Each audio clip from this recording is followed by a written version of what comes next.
কারো কথা শোনো না, গল্পের কথা শোনো।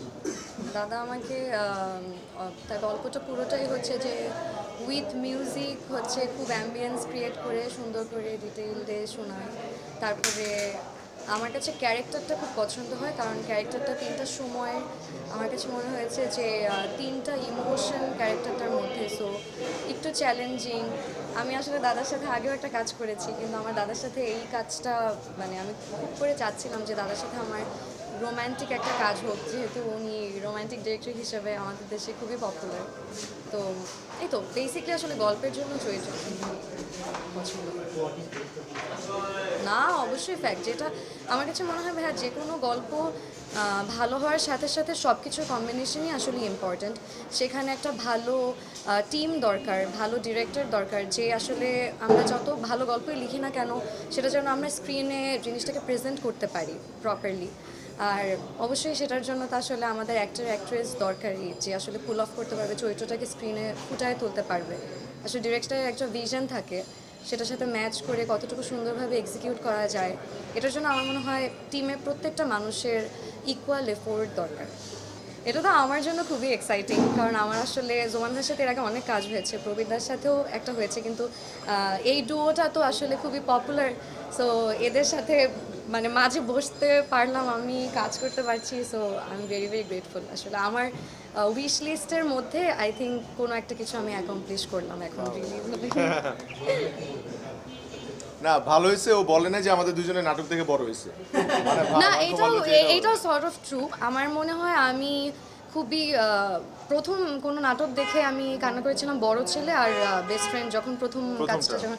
আর গানটা আসলে বাংলা নাটক এত ম্যাস লেভেলে হিট হয়েছে, সো প্রবীর দাকে আসলে তখন থেকেই চেনা, তখন থেকে আসলে খুব ইচ্ছা ছিল যেদিন কাজ করবো প্রবীরদার সাথে যেন কাজ হয়। না, ওইটাই তো মানে গল্পটা দাদা আমাকে আলাদা শোনাইছে, ওকে আলাদা শোনাইছে, তারপর আমরা আবার একসাথে বসছি। সো ফার্স্ট টাইম একসাথে কাজ করতেছি, মানে experience so far so good. But যেহেতু অনেক বড় গল্প, সো এখনও অনেক চ্যালেঞ্জ বাকি, আমাদের অনেক ইম্পর্টেন্ট থিংস করা বাকি। সো আই হোপ যে এটা ইনশাল্লাহ ঈদে সুন্দর একটা কাজ দর্শক পাবে। কিন্তু পুরোটা রিভিল না করে যদি বলি, খুবই মিস্টেরিয়াস একটা ক্যারেক্টার। হুট করে একটা ছেলে আসলে পেইং গেস্ট হিসেবে আসে একটা বাসায় থাকার জন্য, ও একটা এনজিওতে জব করে, এটা ওই ফ্যামিলি মেম্বাররা জানে, উইচ ইজ নট ট্রু। ওই বাসারই একটা মেয়েকে, মানে রিমঝিম হচ্ছে ওর ক্যারেক্টারের নাম, ওর ছোট বোনকে আমি পড়াই। গল্প বলে তারপরে হচ্ছে সো এইখান থেকে আসলে খুব সুন্দর একটা রিলেশনশিপ ক্রিয়েট হয়, ওর সাথে আমার একটা ফ্রেন্ডলি রিলেশন ক্রিয়েট হয়। এরপরে সামহাও ছেলেটা আসলে গল্প থেকে চলে যায়। সো কেন চলে যায় ওইটা আসলে পরে জানতে পারবে মানুষ, এখানে একটা মিস্ট্রি আছে অনেক বড়। মেয়েটার উপর বিরক্ত হয়ে চলে যায়, মেয়েটার উপর বিরক্ত হয়ে চলে যায় না। এটা হচ্ছে গল্পের প্রয়োজনে ডিরেক্টর বলছে যে এখন যেতে হবে, কিছুক্ষণ স্ক্রিনে না থাকলে ভালো আর কি। তো এই কারণে কিন্তু পুরোটা না বলি, এরকম একটা ক্যারেক্টার, এবং আই হোপ ভালো লাগবে আর কি, মানে একটু হলেও নতুন কিছু আছে। কারণ আমরা সবসময় চেষ্টা করি, যেহেতু রোম্যান্টিক জনরার কাজ আমাদের সাউথ এশিয়াতে অনেক বেশি প্রচলিত, অনেক বেশি সাকসেসফুল এই জনরাটা।